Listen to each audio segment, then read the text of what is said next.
নমস্কার, info pulse বেঙ্গলের পর্দায় আপনাদের সকলকে স্বাগত। আমি রয়েছি হেনা আপনাদের সাথে ইতিহাসের আরও একটি অধ্যায় নিয়ে। 1756 সালের 20 জুন কলকাতায় ঘটে গেল একটি ভয়াবহ দুর্ঘটনা। সেখানে মারা গেলেন 146 জন ব্রিটিশ। সেটাকেই বলা হয় কলকাতার ব্ল্যাক হোল।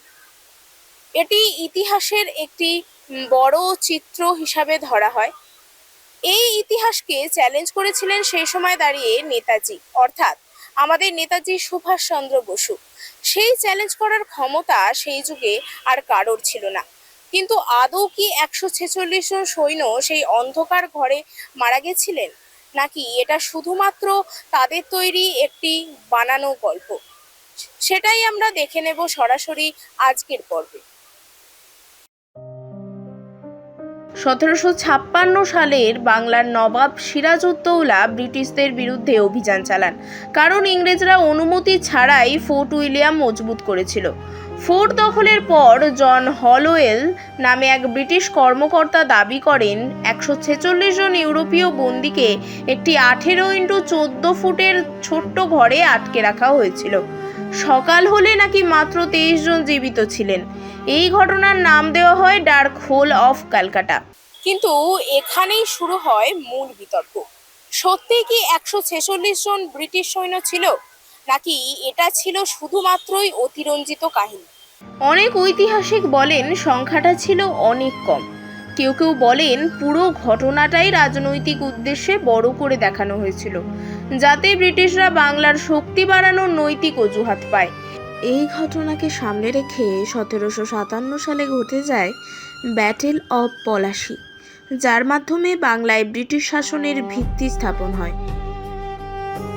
1940 সালে ব্রিটিশ শাসনের বিরুদ্ধে আন্দোলনের সময় কলকাতার ডালহৌসি স্কয়ারে দাঁড়িয়েছিল ব্ল্যাক হোল মেমোরিয়াল।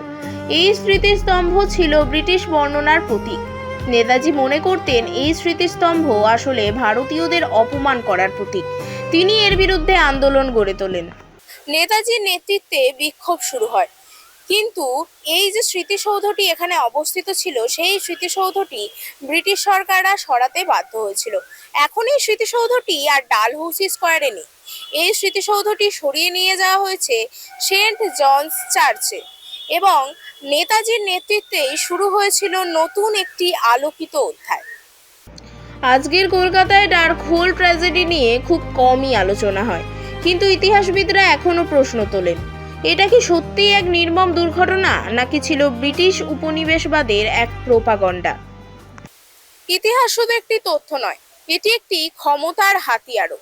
ডার্ক হোলের অন্ধকার হয়তো আজ মিলিয়ে গেছে, কিন্তু সেখানে রয়ে গেছে হাজারো ইতিহাস, নেতাজির ক্ষমতা। পরবর্তী পর্বে আমরা ফিরবো আরও একটি নতুন অধ্যায় নিয়ে। ততক্ষণ ইনফো পালস বেঙ্গলের সঙ্গে থাকুন। আর এই এপিসোডটি কেমন লাগলো কমেন্টে জানাতে ভুলবেন না।